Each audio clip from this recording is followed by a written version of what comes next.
So shoutout nga pala mga katulig, nagbe-bake yung aking pinsan ng cookies. Nagbe-bake siya, ayan yan. So kung hindi lang tumalayo rito sa Cabanatuan, sa Samar, malamang. Ayan, yan ang libangan niya rito. Ngayon, yung asawa naman niya kasi nasa biyahe. So ayan siya, ayan yan. Nahiya pa.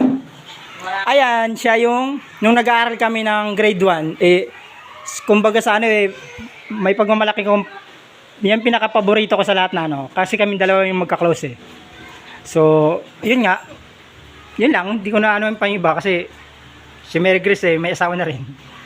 Shoutout nga pala sa Mary Grace. Ayan, so ayan, yung anak ko, tiba-tiba na naman buburato naman dito. Kay kuwang ko no, base ko no dumako siya. So 11.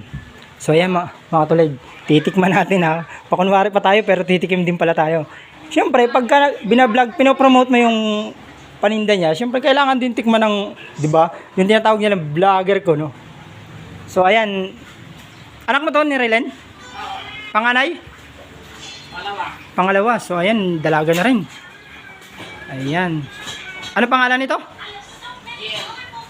Jel? Shoutout sa'yo, Jel.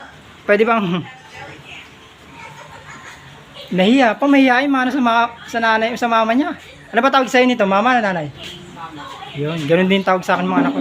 Samantala tayo, tawag natin sa mga magulang natin, nanay. Makaluma talaga. So hindi naman kami ganun katanda mga katulig ha. Porque sinabi kong makaluma, correct me if I'm wrong.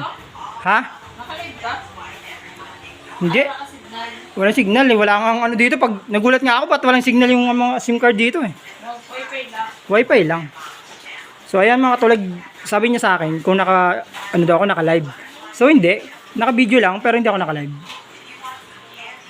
Kasi may na dito yung wala nga dito yung signal yung SIM card. So natutuwa lang kasi ako mga tulig kasi nga ang tagal kong nakabalik ulit rito. Balik na kasi bar. May tower na dito sa Manila. May tower na.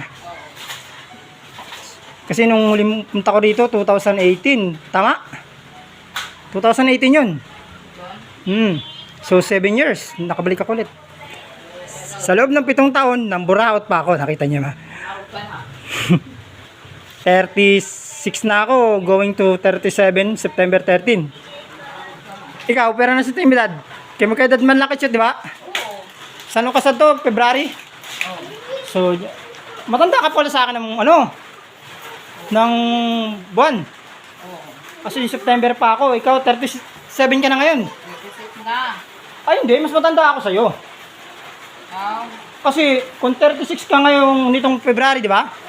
Mas matanda nga ako sa'yo isang taon. Oo nga pala, isang taon lang pala. 1989. Oo, mas matanda nga ako sa'yo. 1988 ako eh. Okay. Kaya mas matanda talaga ako sa'yo. Biruin mo ha.